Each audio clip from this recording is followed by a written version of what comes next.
Yeah, and I think we'll be live in a couple of seconds. It says redirecting. Yeah.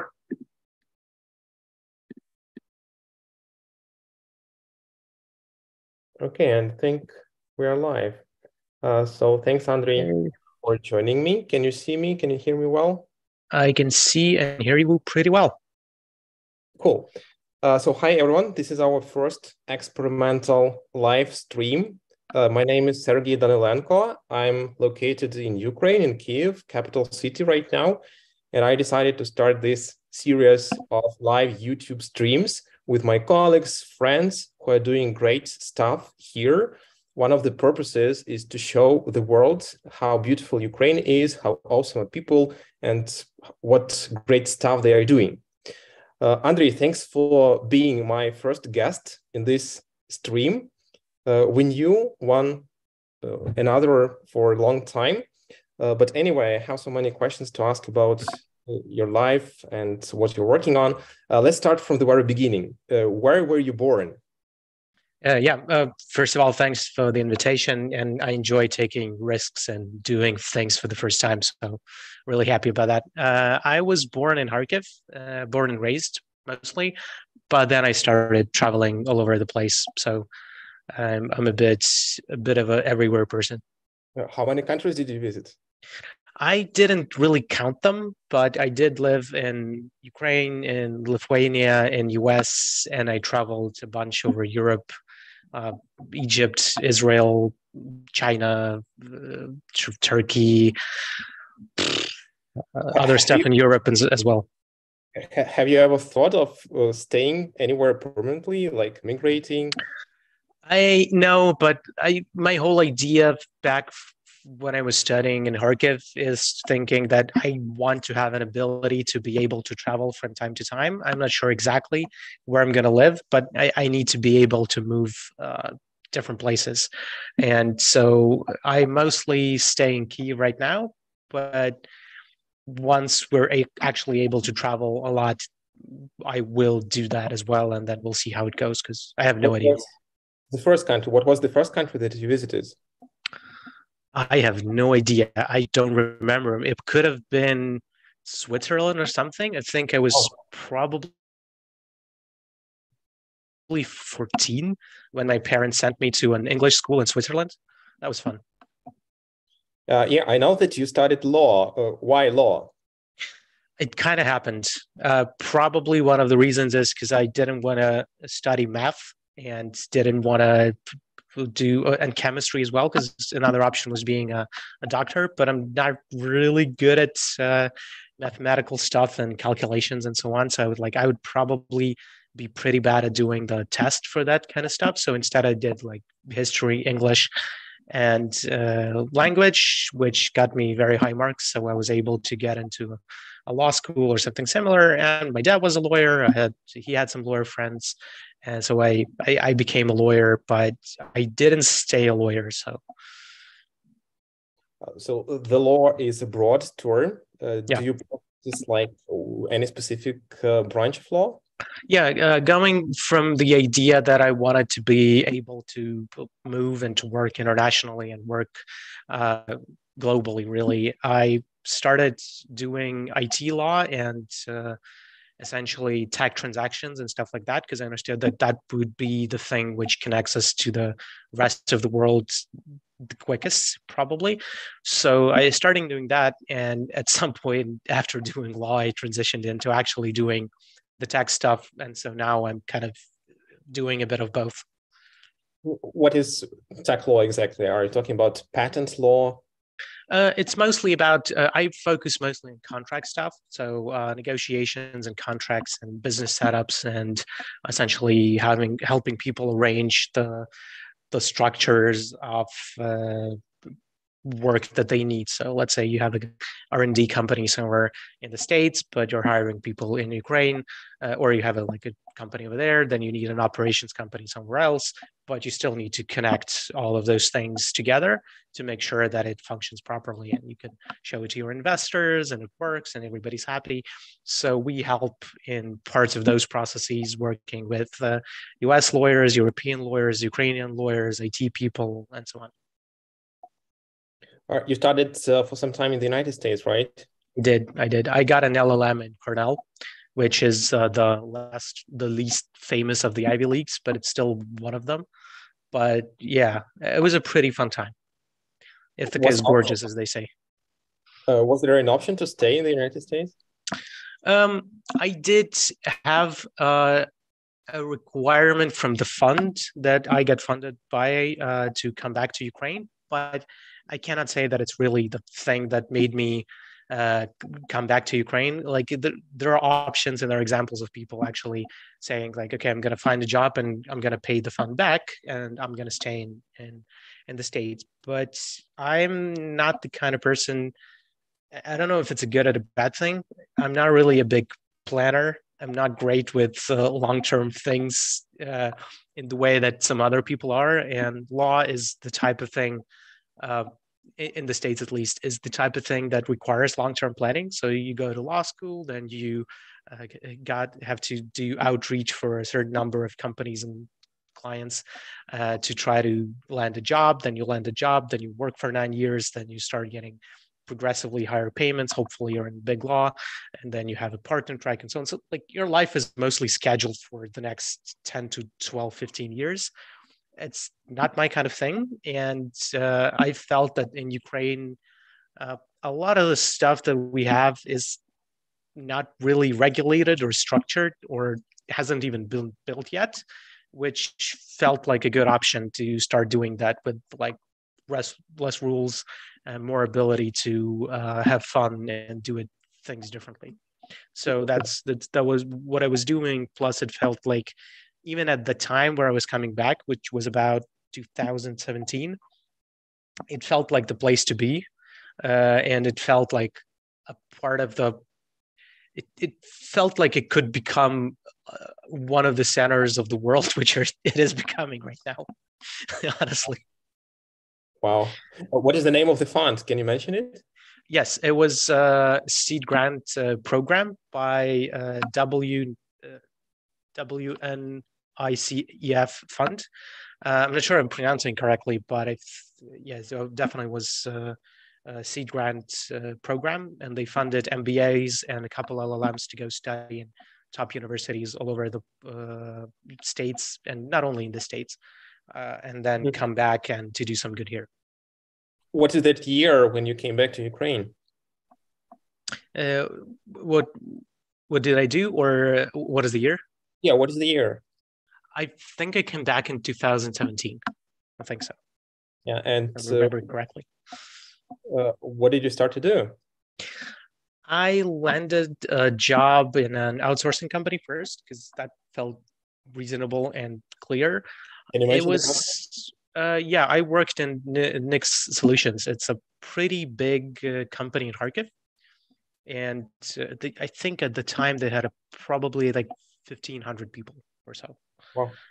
Yeah, so I started working with them. It was fun. I got a lot of knowledge from how those companies operate. We mostly worked with lawyers, sometimes with salespeople and project managers to help to make sure that the contracts are working and we're not creating unnecessary risk.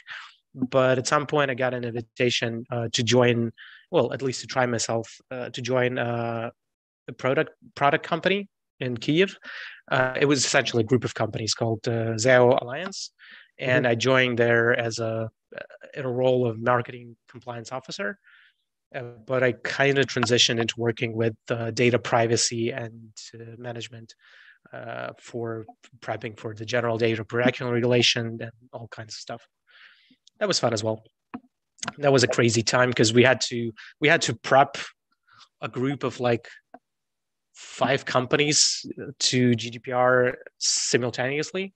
at the same time, and nobody had experience before because like it was just coming into force, and we were like doing everything from scratch, basically. And now you are one of the co-founders of Bot&Partners company, right? Yes. So how did it happen? How did you decide to I start have this? no idea still like how it happened because I was once I left Zao Alliance, they had some changes in management and so on.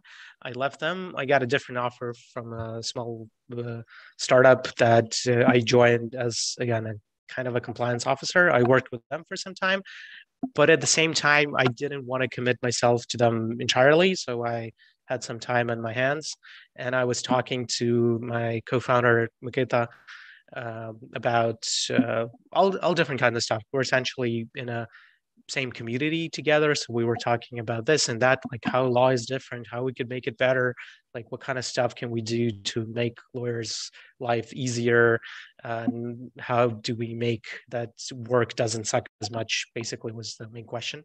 What do you mean how law is different? How to make it easier because lawyers tend to do a lot of monkey job and a lot of copy pasting and a lot of stuff that felt like it could be automated. And so we were like trying to ask a questions of how do we do that? And on that question, we started getting into more questions, and then we kind of started working together.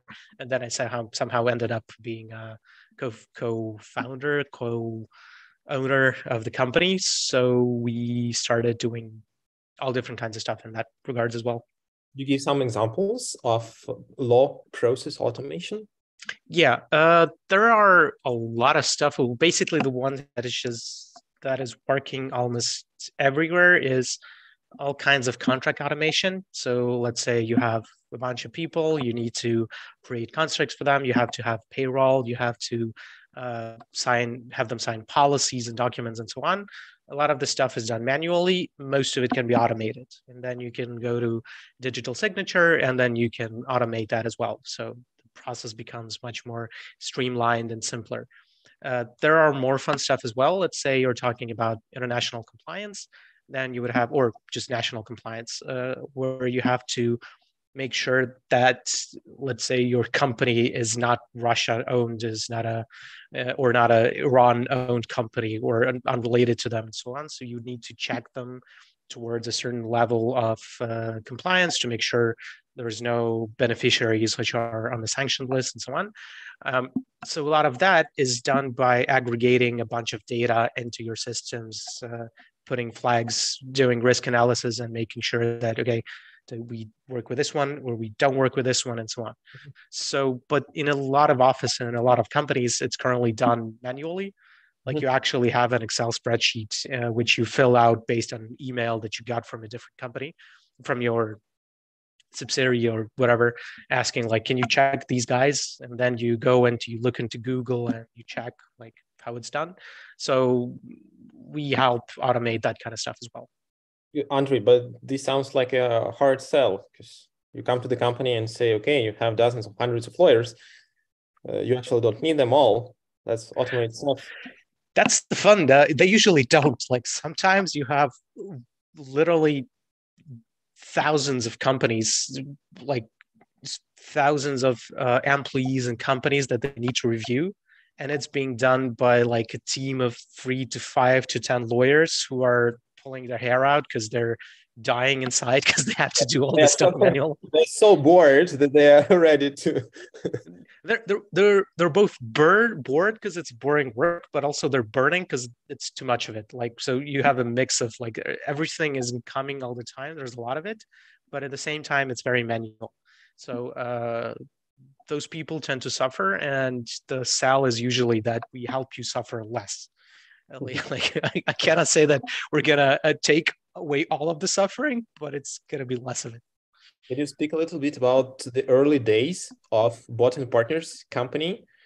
Yeah, we started as a chatbot, trying to do essentially explain some of the stuff to clients on, like, let's say this works in a certain way, and then this is like giving consultations, explaining stuff for like company founders, IT people, freelance people. But that didn't really work out. At some point, we started getting more and more requests from people that asked for some legal work, and we're like, yeah, okay, let's do some of that. And then at some point, we also started getting requests from people who are like, yeah, but could you make this the same thing but for us, like this chatbot or something similar? And we're like, yeah, we could try. Why not? Let's see how it goes. And then we scaled from doing this for some people we know up to doing enterprise level stuff for that kind of stuff. I know that your co-founder Mikita has joined the armed forces of Ukraine, and we respect Mikita and everything he's doing, and definitely we're very thankful to him. So anyone who is watching this stream, if you want to be supportive, you can either contact Andrii or myself, and we'll coordinate the support needed to Mikita's team. Oh yeah, we have a bunch of fun drones that we need to buy to make sure everything is done effectively, efficiently. Yeah. Honestly, how does it feel?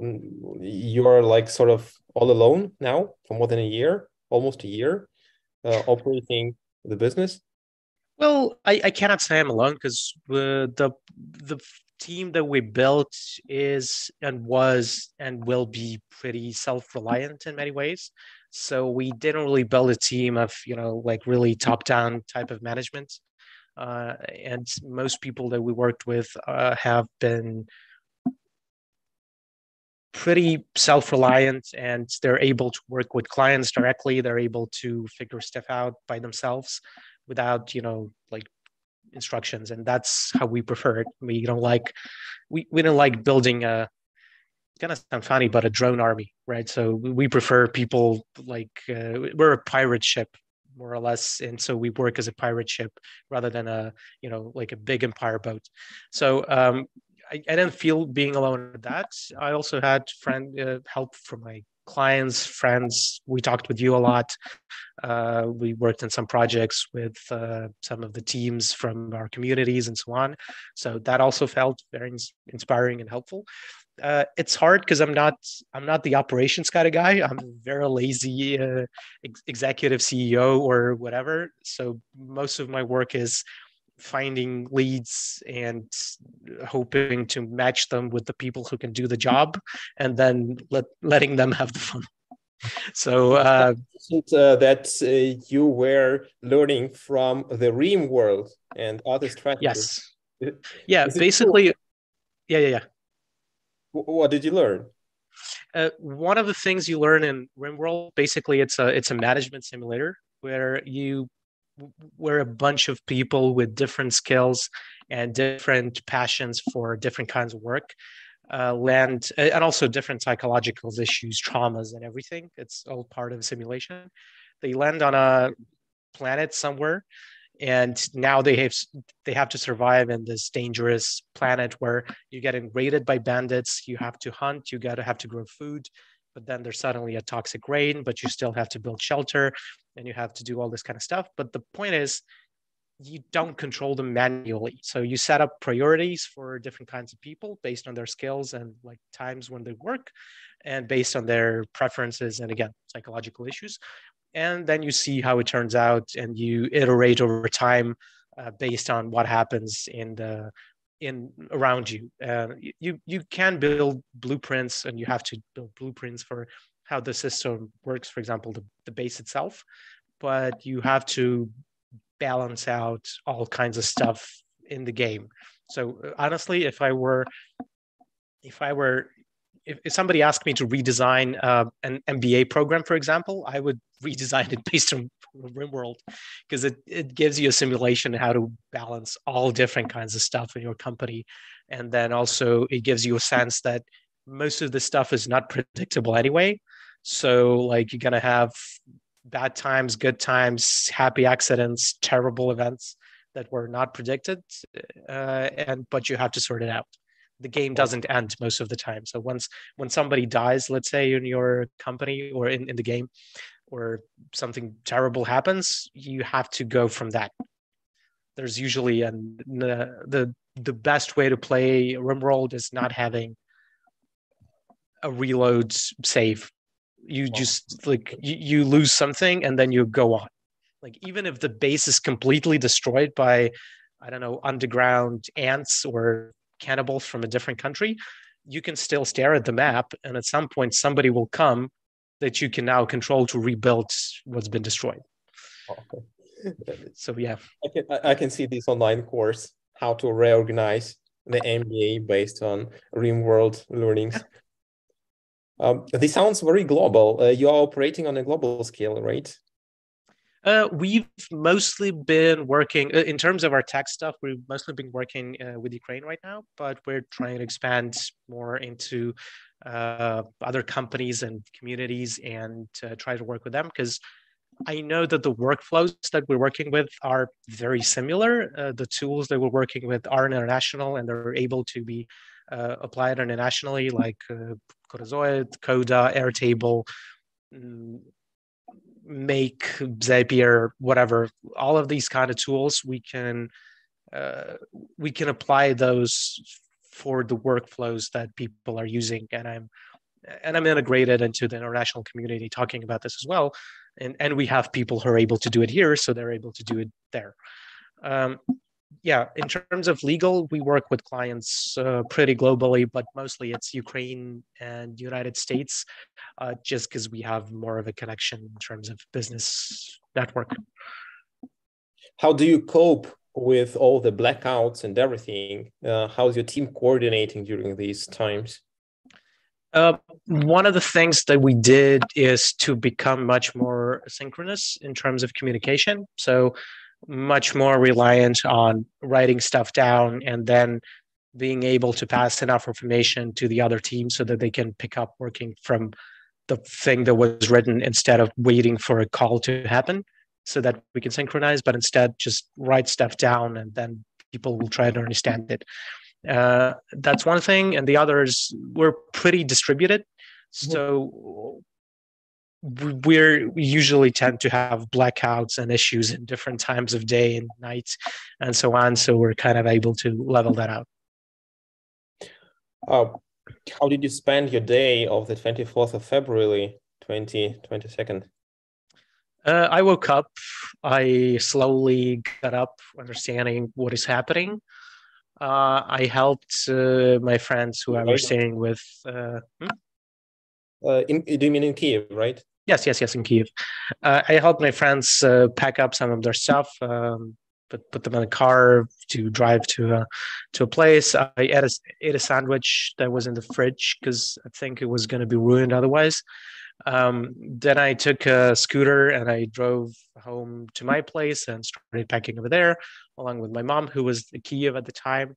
I stayed in Kiev for the whole of 24th, and I was trying to coordinate with some of my friends about what to do, where to go, and so on. But then on the 24th, I also got a call from my father saying that he was saying like, okay, I think we're going. I think we shouldn't stay here. It's basically becoming dangerous. And he was moving his family. And I was like, yeah, okay, I think we'll join you tomorrow, because they were going on the next day. And so we were just prepping to go and leave Kiev on the 25th, which coincidentally was my birthday, which was fun. And also my mom and dad were divorced. So it was the first time they met after 10 to 15 years in the midst of war on my birthday, running away from Kiev. That was an interesting thing. When did you come back? I don't remember. Honestly, a lot of the year is a blur. Like you have flashbulb memories of all the different kind of stuff, but it's kind of hard to put it back together because lots of stuff is happening all the time. And you have like all this spikes in the graph and you're like, wow, but it's really hard to organize them consequentially. Could you mention any of these flashes? Like what, it's interesting for me, what things does your attention grasp? So what do you think is important? I found the biggest thing that I liked about this year is just the amount of good, trusted connections and networks of people we have here and around the world, and how we get connected. Because at some point I got connected. I felt like if I really wanted to reach out to, let's say, Zelensky, Kuleba, or whoever, they were in a few meters from me, basically. If I had something to say, I could find them, right?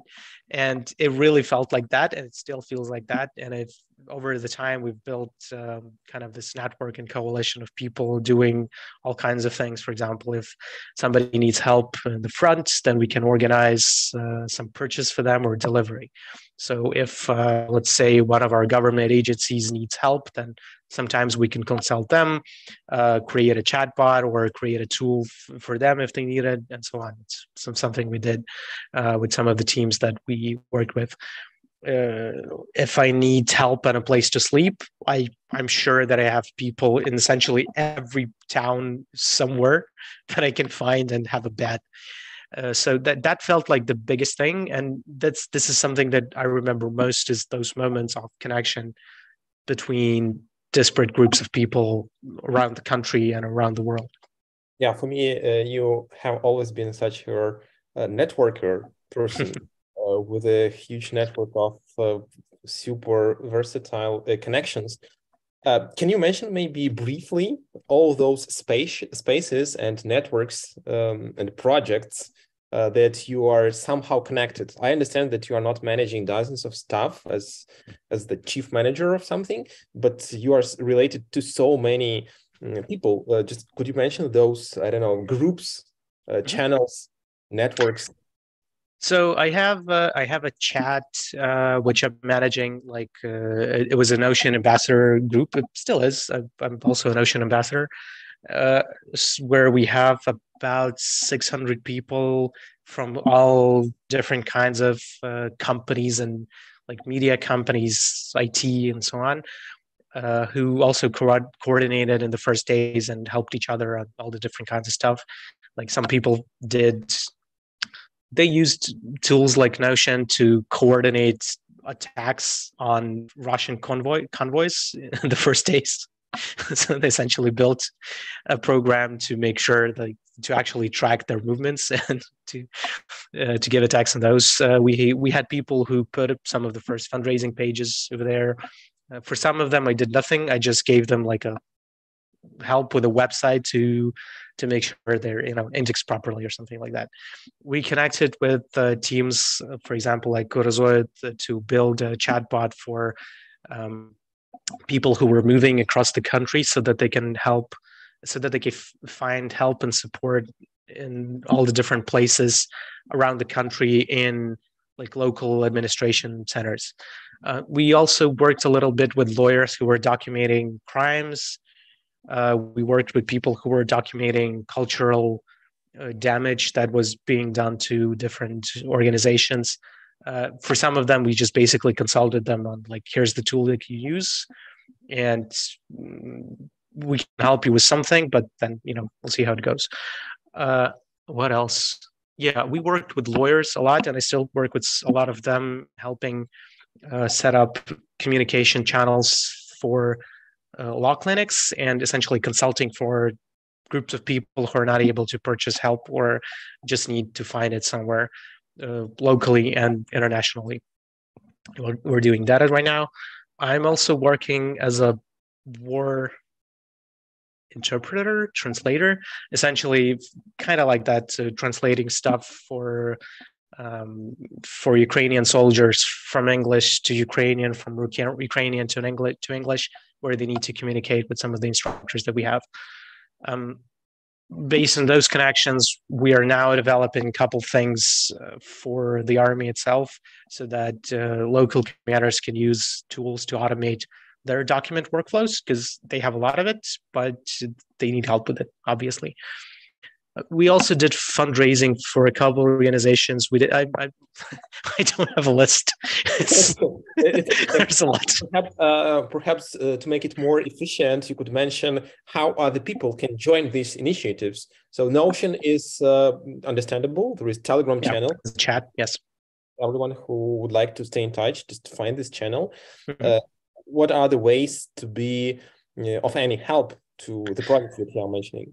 Considering that, like, I'm sometimes a pretty bad manager in terms of putting stuff out, but I do have a lot of this in my head or written down somewhere. So the best way would be to write to me and suggest any kind of like knowledge and skills you have, and then my brain does pattern matching when I'm like, you have to be here, or we can connect you to this, and that could help. That's basically the best way. But also Notion chat, no code platoon community, and also like a bunch of communities that we have for researchers, lawyers, IT companies, and so on. So basically I can help you join those groups, and usually we have stuff that they're incoming all the time. The projects are infinite.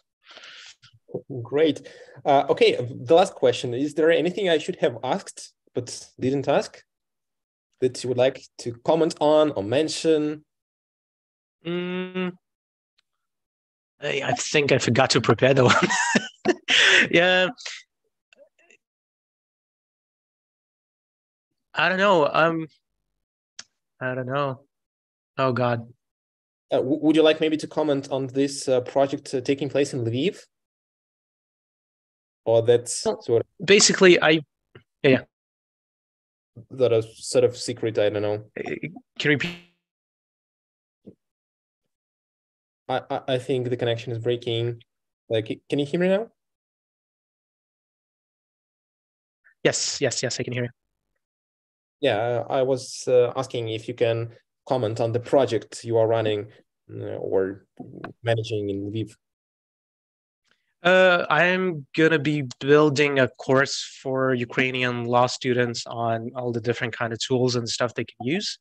That's one of the projects, and one of the ideas I'm currently working on is actually getting those desperate projects that I get in touch with and helping them actually match with people who can help.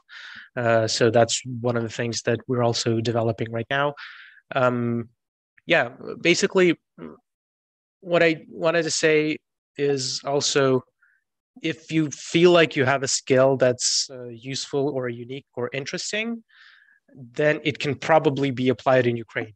It's a very interesting playground for all different kinds of stuff right now.